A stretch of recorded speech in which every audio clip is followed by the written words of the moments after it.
자, 오늘은 네 번째 그 시간입니다. 하나님을 만나면 죄에서 벗어난다. 하나님을 만나면 죄에서 벗어난다라는 제목을 가지고 말씀 나누도록 하겠습니다. 최근에 이렇게 책 한 권 이렇게 사서 읽고 있는데 나민애라고 하는 분이 계시거든요. 서울대학교 국문학과 그 교수님이세요. 여러분들이 잘 아는 풀꽃이라고 하는 그 시를 지은 그분의 그 딸인데, 이분이 어떤 책을 하나 냈냐면 77편의 시를 이렇게 소개하고 자기가 느낀 그 감정들을, 그 내용들을 거기에다 이렇게 써놓고, 또 당신도 읽다가 혹시 마음에 드는 식구가 있으면 옆에다 적어 보십시오 하고 필사노트처럼 그런 책을 한 권 이렇게 내셨는데요. 그 내용 중에 시 한 편이 문득 오늘 이렇게 설교를 준비하다가 좀 맞아서 여러분에게 먼저 소개하고 말씀을 계속 이어가도록 하겠습니다.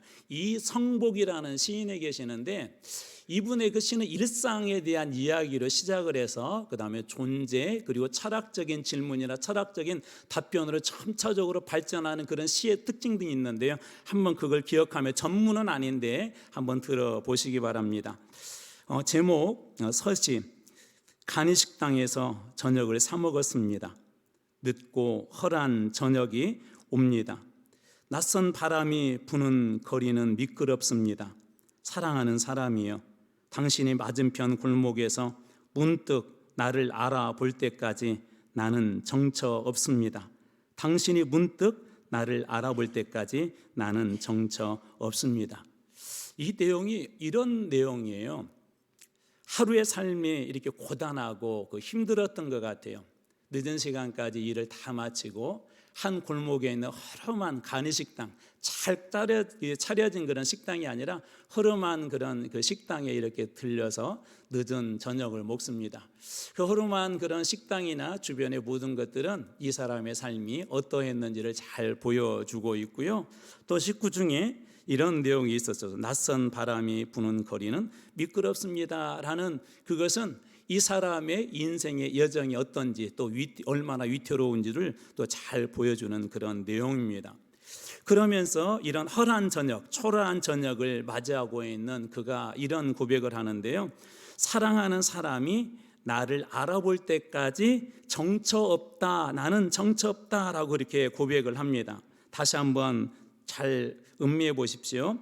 문득 나를 알아볼 때까지, 사랑하는 사람이 문득 나를 알아볼 때까지 나는 정처 없습니다. 정처라는 게 마땅히 거할 곳, 안전한 곳, 내가 평안함을 누릴 곳이 없다는 거예요. 이게 사랑하는 사람이 나를 알아줄 때까지는 내게는 평안이 없습니다. 내게는 안정이 없습니다. 내게는 온전함이 없습니다 라는 그런 고백입니다. 자신의 삶에 뚜렷한 방향도 보이지 않고 안정되지 않는 삶, 사랑하는 사람을 만날 때까지는 나는 방황할 수 없다라는 그런 철학적 그런 답변과 질문이 동시에 들어있는 시입니다. 이 시를 읽으면서 그런 생각이 들었어요. 오늘 말씀과 너무나 딱 맞다는 그런 생각이 들었습니다. 하나님께서 우리를 만나주지 아니하면 우리의 인생 역시 정처 없는 인생, 안정감을 누리고 편안히 쉴 곳 없는 그런 인생과 같다는 것입니다. 이 간이식당 허름하고 소찬이었지만, 보잘것없는 곳이었지만 때때로 주님은 그런 곳에도 찾아오십니다. 그리고 우리를 만나주시고, 피곤해 지쳐있고 찌들어있고 여전히 위험하고 여전히 흔들리는 인생이지만 그런 곳까지 찾아오셔서 친히 우리의 이름을 한 사람 한 사람 불러주십니다. 그리고 그 주님은 그 한 사람 한 사람 그 마음속과 그의 삶 속에 있는 수치, 외로움, 고통, 불편함, 안정을 누리지 못하게 하는 삶의 위기, 이 모든 것들을 주님은 만나주실 뿐만 아니라 이름을 불러주실 뿐만 아니라 그 모든 것들로부터 우리를 자유케 하고 정처 있는 인생, 안정감을 누릴 수 있는 그런 인생으로 인도해 주신 분이 바로 우리 주님이십니다. 오늘 이 저녁에 여러분들하고 말씀을 나누면서 그런 소망이 생겼어요. 우리 성도들이 정말 하나님 안에서 이런 평안과 안정을 누렸으면 좋겠다. 예수님을 만나서 두려움으로부터 자유하고, 여전히 간이식당에서 보잘것없는 곳에 내가 인생을 살고 있는 것 같지만 그곳까지 찾아오셔서 내 이름을 불러주시고 알아주시고 때로는 안아주시고 위로해 주시고 때로는 그 하나님께서 쓰다듬어 주시고 어루만져 주시고 엘리야에게 다가오셨던 것처럼 하나님께서 때로는 생수로 떡으로 먹여주신 그 하나님을 이전에 여러분들이 다 만나시길 주님의 이름으로 축원합니다. 오늘 본문에서 바로 그와 같은 한 사람의 그런 이야기들을 여러분들하고 나눠보려고 합니다. 자, 오늘도 아주 쉬운 질문을 가지고 한번 시작하겠습니다. 그림 한 장 첫 번째 거 한번 보여주십시오. 이것은 무엇일까요? 자, 이것은 무엇일까요? 그냥 자세히 보지 말고요, 대표성으로 대표적인 단어로 한번 얘기해 보세요. 정우 예, 손 들었으니까 시켜볼게. 예?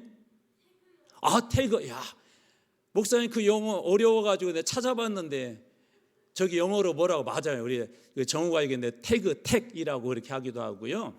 또 저것을 우리가 또 다른 말로 하자면 사람에게 붙이면 이름표가 되기도 하고, 때로는 저것이 또 다른 말로 하자면 라벨도 되기도 하고요.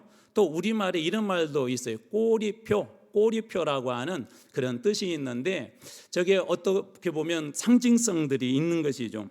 꼬리표라고 하는 것은 어떤 대상에 붙이는 표식이나 이름표를 얘기해요. 전에 보니까 우리 권사님께서 저 마당에 우리 화단에 막 여러 꽃들이 있는데 이름을 잘 모르잖아요, 저희들이. 그래서 거기다 하나씩 이렇게 꽂고 이름을 이렇게 써놓더라고요. 이름표죠, 이름표. 그것을 보면 이 꽃이 무슨 꽃이구나 알 수 있지 않습니까? 물건에다 붙이면은 제품 정보나 가격, 원산지 그런 것들을 알 수가 있지만 사람에게도 가끔 꼬리표가 붙죠. 사람들에게도 부정적이거나 혹은 긍정적인 이미지를 덧씌워서 표현할 때 우리가 그것을 꼬리표라고 그래요. 또 이런 게 꼬리표예요. 참 저 사람은 게으름뱅이야. 이것도 꼬리표입니다. 저 사람은 부지런한 사람이야. 저 사람은 천사 같은 사람이야 라고 하는 그런 꼬리표가 있는데, 바로 그 한 사람의 인생이 어떠한지를 잘 보여주는 게 바로 이 꼬리표죠. 그런데 이 꼬리표는 사람들이 이렇게 붙여주기도 하지만은요, 우리 어제 사마리아 여인처럼 자기 자신에게도 그런 안 좋은 꼬리표를 붙이기도 합니다. 안 좋은 그런 꼬리표를 스스로 붙이기도 해요. 야곱이라고 하는 사람에게는 어떤 꼬리표가 있었죠? 원래 속이는 자라고 하는 그런 꼬리표가 있었고, 우리 어제 보았던 이 사마리아 수가성의 이 여인은 어떤 여인이었어요? 수치심이라는 그런 낙인을 가지고 있는 그런 여인이었었습니다. 여러분, 다음 소설의 주인공들의 특징을 한번 맞춰보시기 바랍니다. 오늘은 문학의 밤이기 때문에 좀 문학적으로 가보겠습니다. 자, 세 권의 책이 있는데요. 죄와 벌, 누구죠? 누가 지었죠? 내가 지었어요, 내가 안 지었어요, 그런 얘기 하시면 안 돼. 그렇죠. 도스토옙스키죠. 자, 그 다음에 두 번째 책은 레미제라블, 그리고 세 번째 책은 주홍글씨예요. 주홍글씨. 자, 죄와 벌, 레미제라블, 주홍글씨. 오늘 설교 주제와 앞에서 소개했던 내용을 여러분들이 잘 유추를 해서 저 책에 나온 주인공들의 특징이 무엇일까요? 네? 다 알고 계시는데 제가 저한테 자세히 말씀을 안 하시는 것 같아요. 자, 도스토옙스키의 죄와 벌에는 라스콜리코프라고 하는 그런 주인공이 등장하는데, 살인을 저지른 후에 자기 마음속에 죄책감과 죄인이라는 꼬리표를 가지고 이렇게 살아갑니다. 또 나다니엘 호손의 주인공, 거기 주홍글씨의 그 주인공은 가슴에, 여자 주인공 가슴에 어떤 알파벳이 이렇게 새겨져 있죠? 우리 초등부에서 나온 것 같아요.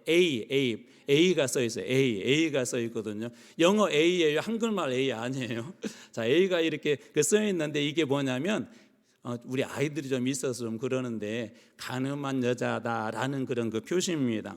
레미제라블은 여러분들이 많이 들어보셨죠? 거기에 주인공 장발장은 빵 한 조각을 훔쳐서 19년이라고 하는 그런 감옥 생활을 하게 되고, 감옥에서 나왔지만 이제 성실하게 살고 무언가 이뤄보려고 했지만 사람들이 늘 그 뒤에 따라다니는 꼬리표를 보고 그를 아주 냉대를 합니다. 전과자라고 하는 그런 꼬리표를 보고 식당이든 어디든 취업할 때마다 전과자이기 때문에 사람들이 이렇게 거절을 하죠. 더 이상 살 수 있는 그런 길, 희망이 보이지 않자 이 장발장은 어떻게 해요? 그에게 유일하게 친절을 베풀어 주었던 그 주교 집에서 은식기를 이렇게 훔쳐서 달아나다가 경찰에게 붙잡히고 맙니다. 이제 끝난 것이죠.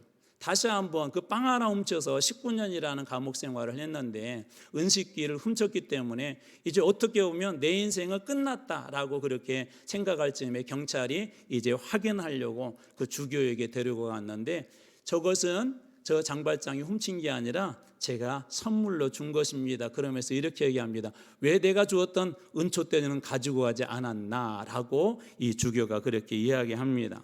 주교는 죄를 덮어주고 더 큰 사랑으로 그를 대했던 것이죠. 오늘 본문에 삭개오가 바로 이 장발장과 같은 그런 인생을 살았는데요, 그에게도 수많은 꼬리표들이 이렇게 따라다녔어요. 꼬리표. 그런데 문제는 뭐냐면 그 꼬리표를 뗄 수가 없었어요. 왜 그러냐면 사람들이 다 그렇게 붙여줬거든요. 사람들은 그를 볼 때 삭개오, 세리장 그렇게 부르기보다는 그 꼬리표를 가지고 그를 부르기 시작했습니다. 그런 그에게 꼬리표를 뗄 수 없는 그에게 찾아오신 분이 계셨는데 바로 예수님입니다. 예수님을 만나면, 오늘 본문이 주는 은혜는 예수님을 만나면 어떻게 우리 힘으로 끊을 수 없었던 우리의 인생의 그런 꼬리표들을 끊을 수 있을지, 그 굴레에서 벗어날 수 있을지 오늘 말씀을 통해 우리들에게 교훈하고 있는데요, 오늘 또 세 가지 중요한 부분을 요점으로 나누어서 보도록 하겠습니다.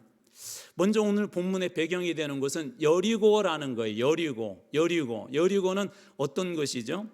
여리고는 지리학적으로 이야기하자면 예루살렘에서요, 북동쪽, 동쪽에서 약간 북쪽으로 치우치는 곳에 한 35km 정도 되는 곳에 위치하고 있고요, 우리가 잘 아는 사해바다 그리고 요단강하고는 한 15km 정도 떨어진 곳에 있습니다. 이 예루살렘은 좀 높은 지역에 있고요, 점차적으로 이렇게 내려가거든요. 요단강 쪽으로, 사해 쪽으로 내려가는 중에 있는 도시가 바로 이 여리고입니다. 그리고 여리고라는 것은 또 다른 별명이 하나가 있어요. 종려의 성읍이다. 종려나무 아시죠? 예수님께서 예루살렘에 입성할 때 사람들이 종려나무 가지를 가지고 흔들었다고 하는데, 이 종려나무가 많아서 종려의 성읍이라 불리기도 하고요, 성경에서 가장 유명한 이야기가 이 여리고에 있습니다. 누구 이야기죠? 여호수아와 이스라엘이 여리고성을 뱅뱅 돌아왔죠. 매일 침묵으로. 그러면서 또 완전히 무너졌던 그 도시, 여호수아와 이스라엘 출애굽 당시에 관련된 그 성읍이 바로 이 여리고인데요, 이 여리고에 더 중요한 특징이 있어요. 여리고는 이 교통의 핵심 요충지예요. 자, 우리 공부한 우리 초등학생들 빨리 한번 답변을 해보세요. 자, 여기 이 여리고라는 도시는 사방으로 이렇게 도로가 잘 뚫려 있어. 어디든지 가기가 좋아. 그러면 어떠한 이점이 있을까? 한번 빨리 상상해봐요. 여긴 교통편이 너무 좋아. 사방으로 뚫려 있어. 사방으로. 어떤 점이 좋을까? 사람들이 많이 모일 수 있겠지. 그렇지. 또 뭐가 있을까? 아는데 지금 얘기 안 하는 거지. 또 그것으로 이게 도로교통망이 잘 되어 있기 때문에, 연결되어 있기 때문에 그것을 통해서 무역, 상업이 상당히 활발하게 이루어진 그런 도시입니다. 자, 이때 당시에도 세금이라는 것을 거뒀고요, 이 세금을 관장하는 사람의 세리장이었는데, 오늘날 우리 대한민국으로 얘기하자면 강남의 세무소장과 같은 그런 그 위치가 바로 여리고의 그 세리장입니다.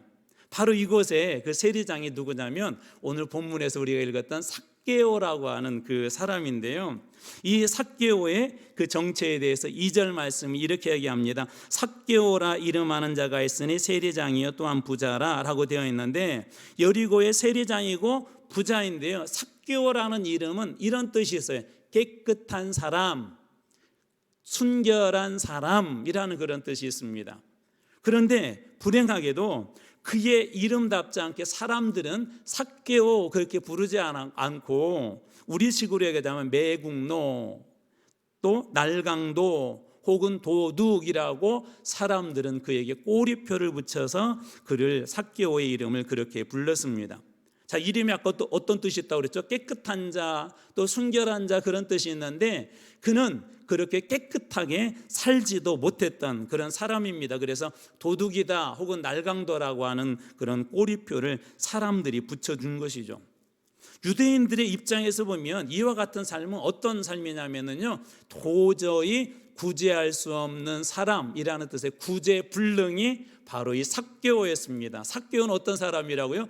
구제불능, 도저히 구원받을 수도 없고요, 저런 사람은 절대 하나님 나라에 들어갈 수도 없고 하나님의 상급도 하나도 없는 구제불능인 그런 사람이었습니다. 이것을 다른 말로 바꿔보자면 죄의 영향력 안에서 완전히 끝장난 인생, 죄 때문에 완전히 파산된 인생, 죄 때문에 살 수 없는 그런 인생이 바로 이 삭개오였어요. 자, 무엇 때문에? 죄 때문에 이 삭개오는 절대 구원받을 수도 없고, 죄 때문에 삭개오는 결코 축복받을 수도 없고, 결코 이 삭개오는 이 그 땅에 있는 백성들에게조차도 인정받을 수 없는 그러한 꼬리표, 매국노, 날강노, 도둑이라는 꼬리표를 가지고 살고 있는 그런 구제불능의 그런 사람이었습니다. 이 죄의 선고가 주는 중요한 의미가 있어요. 어떤 이 삭개오에게 어떤 선고를 사람들이 지금 이야기한 거죠? 그는 죄인이기 때문에 절대로 구원받을 수 없어, 죄인이기 때문에 하나님의 축복을 받을 수 없어 하는 것처럼 이 죄의 선고가 주는 아주 중요한 절망적인 의미들이 있습니다. 우리 여러분들이 잘 아시지만 한번 점검하겠습니다. 첫 번째로 모든 사람은 다 죄인이라는 거예요. 모든 사람은, 로마서 3장 23절, 모든 사람이 무엇을 범했다고요? 죄를 범하였으며. 여러분, 이걸 인정하셔야 돼요. 모든 사람은 다 죄인이라는 것을 여기에서 우리가 인정하게 될 때 우리 영혼의 치유가 시작이 되어지고 하나님을 만나는 첫걸음이 시작되어집니다. 여러 번 설명드렸어요. 병원에 가서 어떤 병을 고치려고 하는데 당신 이런 병이요 라고 사람들이 이야기할 때, 의사 선생님이 이야기할 때 무엇이 중요하죠? 의사 선생님이 그렇게 이야기할 때 그걸 인정해야 내가 그 치료에 동참할 수 있고 약도 먹기도 하고 때로는 그 수술 받겠습니다 하고 동의도 할 수가 있는 것이죠. 마찬가지로 우리는 모든 사람은 죄인이라는 이 사실을 여러분들이 잊으면 안 돼요. 근데 어느 순간 우리가 잊고 살아요. 우리가 구원받았기 때문에, 내가 세례받았기 때문에, 교회 오래 다녔기 때문에, 목사이기 때문에, 오랜 교회 다니면서 이제 교회에서 충분하게 이 구원받을 만한 그런 믿음이 있는 것처럼 보이기 때문에 모든 사람의 죄인이라는 이 사실을 어느 순간에 잊어버리고 지금 죄 속에 있는지 하나님 안에 있는지조차 분간하지 못할 때가 있다는 것입니다. 모든 사람은 무엇이라고요? 죄인이에요. 시인하기 힘들고 어렵지만 모든 사람들은 다 죄인입니다. 누구도 예외가 없습니다. 여러분들이 사랑하는 자녀도 마찬가지입니다. 이것이 주는 또 다른 그런 절망이 뭐죠? 죄의 값에 대한 것인데요, 죄의 결과는 사망입니다. 로마서 6장 23절, 우리 어린아이들이랑 같이 한번 크게 한번 읽어볼게요. 같이 읽습니다. 로마서 6장 23절, 자 시작. 죄의 삭은 사망이에요. 죄의 삭은 무엇이라고요? 사망이래요. 사망. 죄의 삭은 사망이래요. 모든 사람들이 다 죄인인데 여기서 끝나는 것이 아니라, 죄인이다 거기서 끝나는 것이 아니라 이 죄의 값은 반드시 값을 치루어야 되는데 죄의 값은 사망이다라고 그래요.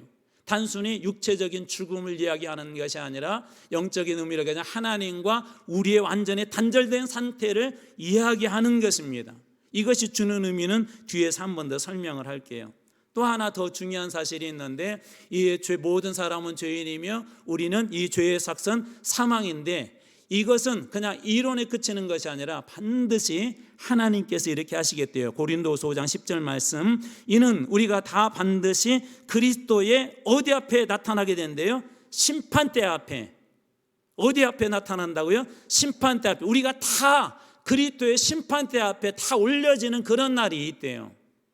요즘에 이렇게 복숭아 같은 과일이 이렇게 많이 나오잖아요. 선별장이라는 건 여러분 들어보셨어요? 선별장. 복숭아를 이렇게 선별을 하더라고요. 크기를 선별하고 좋고 나쁨을 이렇게 선별해서 그 선별장에 보면 어떤 곳에 이렇게 자동화된 기계가 있는데 거기에다 복숭아를 이렇게 올리면 이 복숭아들이 선별이 돼요. 등급별로. 이 좋은 것은 좋은 것으로, 또 그 굵고 좋은 것은 좋은 것으로, 무게가 적게 나가면 적은 것대로 이렇게 선별을 하더라고요. 나중에 같은 상자에 담아서 이렇게 출하를 합니다. 마찬가지로 하나님 앞에 우리가 언젠가 서게 되면 우리 모두는 반드시 이 하나님의 심판이라는 것을 다 통과하게 되어 있어요. 우리 학생들이 중간고사, 기말고사가 있는 것처럼 그 시험이라는 것을 봐야 되는 것처럼 또 대학교 들어갈 때 일정한 입시 관문이라는 것을 통과해야 하는 것처럼 하나님 앞에서 언젠가 우리의 인생이 모두 다 그렇게 가늠되어질 그런 날이 반드시 있다는 것입니다. 죄의 선고 아래 있는 인간, 이 죄의 문제를 해결하지 않는 그 인간에게 유일하게 주어지는 딱 한 가지는 이것밖에 없어요. 소망은 없습니다. 절망밖에 없습니다. 사망밖에 없습니다. 오늘 그런 인생을 산 사람이 누구라고요? 바로 오늘 본문에서 만나게 된 삭개오예요. 사람들만 그렇게 말한 것이 아니라 그의 삶의 실제가 그러했어요. 하나님은 우리의 모든 그런 죄들을 살펴보고 계세요. 하나님께서 왜 우리를 지으셨다고 그러죠? 지난번 나눴죠. 선한 일을 위하여서 우리를 지으셨대요. 너희들이 예수를 믿느냐? 선한 일을 위해서 내가 지은 거야 라고 하는데, 하나님께서 동시에 그렇다면 그리스도인들로서 어떻게 살아가는지 주님께서 우리들 다 살피고 계시다는 거예요. 우리의 말 한마디, 우리의 생각 하나, 입술의 고백 하나조차도 하나님께서 다 살피고 계시다는 것입니다.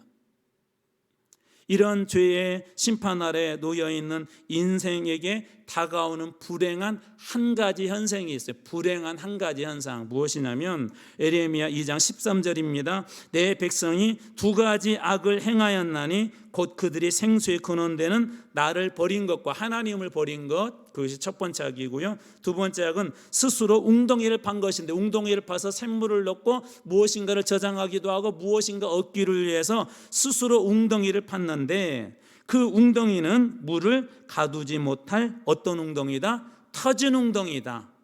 터진 웅덩이다. 하나님 앞에 죄를 지은 인생은요, 아무리 자기의 인생에 채우려고 하더라도 채울 수 있다 없다? 채울 수 없다는 거예요. 행복하려고 해도 행복할 수 없다는 거예요. 은혜 받으려고 해도 은혜 받을 수 없다는 것입니다. 절대로 채울 수 없다는 거예요. 저는 이 이야기를, 지금도 아주 유명한 분이시지만 그 연예인에게 옛날 어느 텔레비전 프로그램에서 이렇게 토크를 하면서 들었어요. 돈 많이 벌었거든요. 미국에서도 유명해졌거든요. 지금 우리나라에서 엔터테인먼트 회사, 큰 회사를 가지고 계시거든요. 유명한 가수들을 지금도 길러내고 있거든요. 근데 그분이 그때 뭐라고 하냐면 자기에게도 그런 허전함이 있었대요. 그래서 이것을 채우기 위해서 돈을 많이 벌어봤대요. 그런데 안 채워지더래요. 유명해지면 채워질까? 유명해졌대요. 그런데도 안 채워지더래요. 왜 그렇죠? 터진 웅덩이이기 때문에 그런 거예요. 여러분, 절대로 터진 곳에서는 아무리 여러분 좋은 것들 붓고 거기다 많이 부어도 결코 채워질까요? 채워지지 않을까요? 채워지지 않아요. 여러분, 죄인된 인생들은 아무리 그 안에다가 행복을 넣고 싶고 그 안에다가 사랑을 넣고 싶어도 절대 채워지지 않습니다. 제가 이런 얘기할 때마다 여러분들에게 소개했던 영화 허브에 거기에 나와 있는 여자 주인공에 대한 이야기를 제가 종종 드렸어요. 이 여자 주인공이 조금 정신적으로 일반인과는 좀 달라요. 그런데 어느 날 사랑하는 사람이 생겼는데 그 사랑하는 사람이 자기의 그 처지와 형편을 알고는 이렇게 이별 통보를 해요. 이제 어느 날 이제 엄마하고 이렇게 밥을 먹는데, 원래 밥을 많이 먹으면 안 되는데요, 이 여주인공이 밥을 막 계속 막 먹어요. 밥을 먹게 되면 오래 못 산대요. 그래서 그동안에는 그걸 컨트롤하고 잘했는데 막 먹는 거예요. 근데 그때 한 대사가 지금도 어쩌면 저의 인생의 한 고백인지도 모르겠어요. 엄마가 화를 내면서 너 이렇게 먹다간 죽어 왜 이렇게 먹어? 그러니까 그 딸아이가 남자친구와 이별했던 이 여자 주인공이 이렇게 엄마 먹어도 배고파. 엄마 먹어도 배고파. 먹어도 채워지지 않는데요. 그렇게 먹으면 배부를 것 같은데 채워지지 않는데 왜 그렇죠? 채워져야 될 그 공간이 아무리 부어도 터진 웅덩이이기 때문에 채워지지 않는 거예요. 여러분들 어떠세요? 최근에 혹시 그런 공허함을 느끼고 사셨습니까? 열심히 살고 돈도 벌고 자녀들 위해서 열심히 양육하고 그러는데 어느 순간에 계속 허전함만 다가오고요, 공허함만 다가오고요, 우울증이 이렇게 찾아오고요. 그 이유 중에 하나는 뭔지 아세요? 여러분의 인생에 어딘가 터져 있기 때문에 그러는 거예요. 말씀을 들어도 채워지지 않아요. 하나님 앞에 뜨겁게 기도를 해도 채워지지 않아요. 왜 그럴까요? 죄의 문제가 해결되지 않았기 때문에 내 인생에 터진 웅덩이이기 때문에 그런 거예요. 오늘 이 삭개오 모습이 바로 그런 모습이었습니다. 삭개오도 어떤 사람이라고요? 부자였었고 세리장이라고 그랬죠. 이때 당시에 이 세리장들은요, 엄청나게 많은 돈을 벌 수 있는 그런 공식적인 자격이 있었어요. 쉽게 얘기하자면 세금을 10만 원만 걷어라 그렇게 이야기를 하면은 10만 원이 아니라 12만 원, 20만 원, 30만 원을 걷어서 10만 원만 정부에 내면 돼요. 로마 정부에다가. 그리고 나머지는 자기가 취합니다. 그러니까 얼마나 많은 돈을 그가 저축했겠어요. 엄청난 부자이죠. 그런데 어느 날 그의 삶에도 터진 웅덩이가 찾아왔어요. 내 인생이 터진 웅덩이구나. 왜 이렇게 돈도 많고 으리으리한 궁궐 같은 집도 이렇게 지었고 매일매일 맛있는 음식 먹고 가고 싶은데 내 마음대로 갈 수 있고 그렇게 하는데 왜 내 인생은 허전하지? 그런 마음이 이 삭개오에게 들었던 거예요. 우리가 이것을 어디서 알 수 있냐면 오늘 본문에 여러분들이 쭉 읽어가다 보면 삭개오가 예수님이 이 여리고를 지나간다는 그런 소식을 듣고 달려갑니다. 부자인 사람이 상당히 그래도 사회적으로 볼 때는 지위가 상위 클래스에 있는 사람이죠. 그런데 거기에다 가서 보니까 사람들이 너무나도 많아가지고는 도저히 키가 작기 때문에 이 예수님이 지나가신다고 그걸 볼 수가 없으니까 돌 무화과 나무 위로 올라갑니다. 자기의 모든 처신과 지위와 그 모든 걸 다 내려놓는 거죠. 도대체 왜 그럴까요? 왜 그는 예수님을 그렇게 보고 싶어서 갈망했을까요? 자기의 인생에 채우고 싶은 거 다 가졌어요. 물질도 가져보고 자기 좋은 집도 가져보고 또 세상 사람들 볼 때는 좋은 가정들 이렇게 다 꾸려봤는데 채워지지 않는 그 빈 공간. 저 예수라는 사람 얘기 들어보니까 저 예수라는 분 얘기 들어보니까 죽은 자도 살리고 그분의 말씀을 들으면 감동이 있다고 하는데 나도 그분을 만나면 내 인생에 채워지지 않는 이 부분을 채우지 않을 수 있을까라고 이 삭개오가 그 돌 감람나무, 돌 무화과 나무 위에 올라간 거예요. 여러분, 삭개오의 그 마음이 느껴지지 않습니까?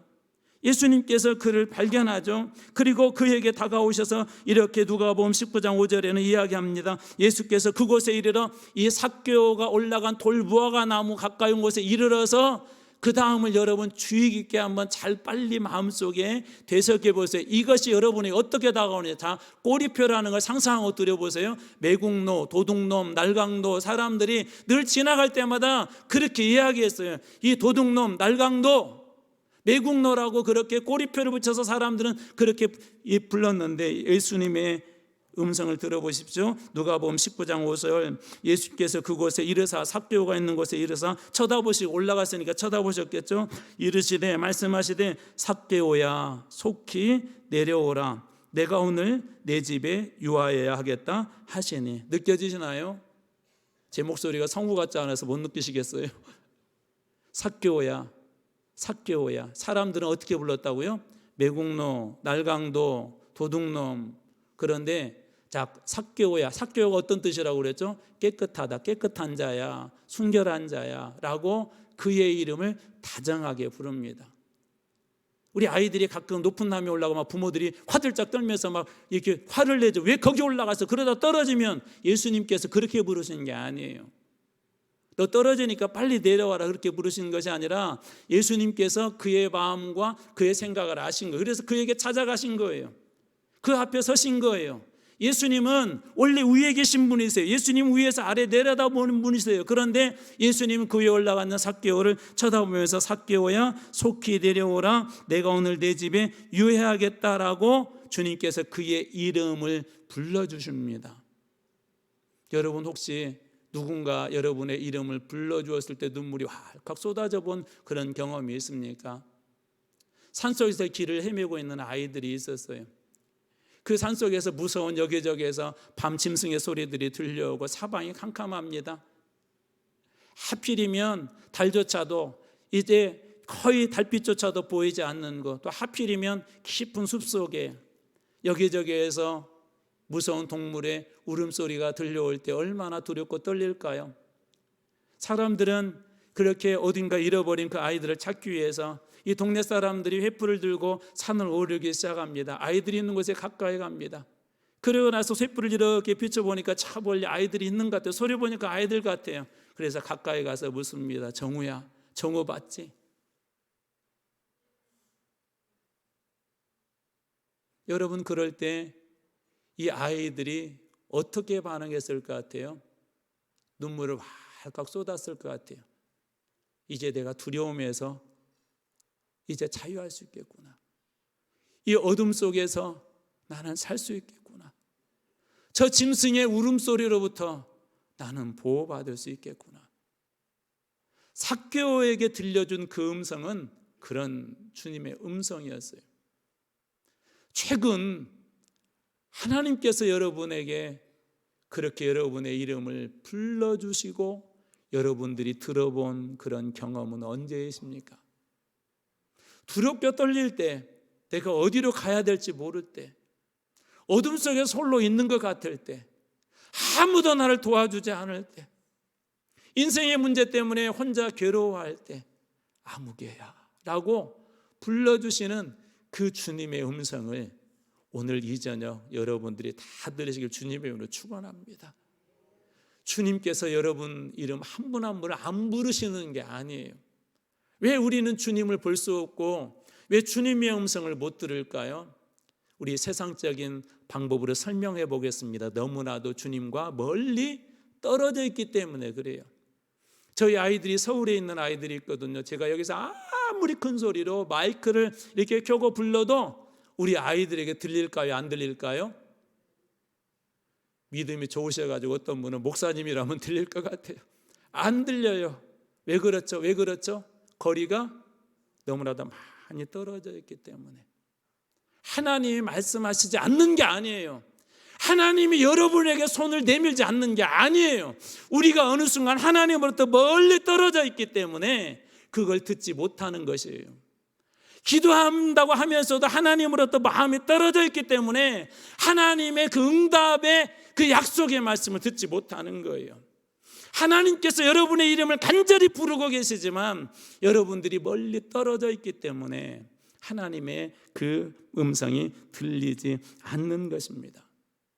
은혜는 가까이 다가갈 때 주어지는 거예요. 은혜는 이제 더 이상 그 높은 자리에 있지 않고 내려올 때 우리에게 주어지는 것입니다. 사랑하는 성도 여러분, 오늘 이 저녁이 여러분들의 이름을 불러주시고 여러분 인생에 공허한 것을 채워주신 우리 주님을 만나는 이 저녁이 되길 주님의 이름으로 축원합니다. 우리가 잘 아는 계시록 3장 20절 말씀으로 여러분들에게 도전합니다. 볼지어다 내가 문 밖에 서서 두드르노니 누구든지 내 음성을 듣고 문을 열면 내가 그에게로 들어가 그와 더불어 먹고 그는 나와 더불어 먹으리라. 문을 열면 내가 그에게로 들어가 그는 나와 더불어 먹고 나는 그와 더불어 먹을 것이다. 여러분 주님을 꼭 만나십시오. 이번 다음 세대를 위한 특별 기도회 때 그 기도하세요. 다른 기도하지 말고 주님 만나게 해주세요. 그럼 나머지 기도는 해결 다 돼요. 우리 자녀들 그렇게 위해서 기도하세요. 이번에 보니까 우리 아이들 이렇게 기도 제목 이렇게 주어서 제가 축복 기도하는데 어떤 아이가 그렇게 썼어요. 어린아이인데 예수님을 인격적으로 만나게 해주세요. 여러분 세상의 모든 것 다 가져도 예수님 만나지 못하면 주님 만나지 못하면 다 소용없어요. 그걸 가장 1순위로 놓고 기도하세요. 삭개오의 삶에 예수님이 그렇게 찾아오자 그의 삶이 어떻게 되기 시작합니까? 변하기 시작하죠. 무엇보다도 이런 일이 일어나는데 누가복음 19장 9절 예수께서 이르시되 오늘 구원이 이 집에 이르렀으니 이 사람도 아브라함의 자손이다. 무엇이 바뀌었어요? 꼬리표가 바뀌었죠. 사람들은 뭐라고 불렀다고요? 삭개오가 아니라 매국노, 도둑놈, 날강도. 그런데 예수님께서는 그렇게 말 오늘 너의 태그가 바뀌었어. 너의 꼬리표가 바뀌었어. 이름표가 바뀌었어. 너는 아브라함의 자손이야. 아브라함의 자손이야. 오늘 이 저녁에 여러분에게 그런 시간, 여러분의 이름이 바뀌고 정체성이 바뀌는 시간이 되길 주님의 이름으로 축원합니다.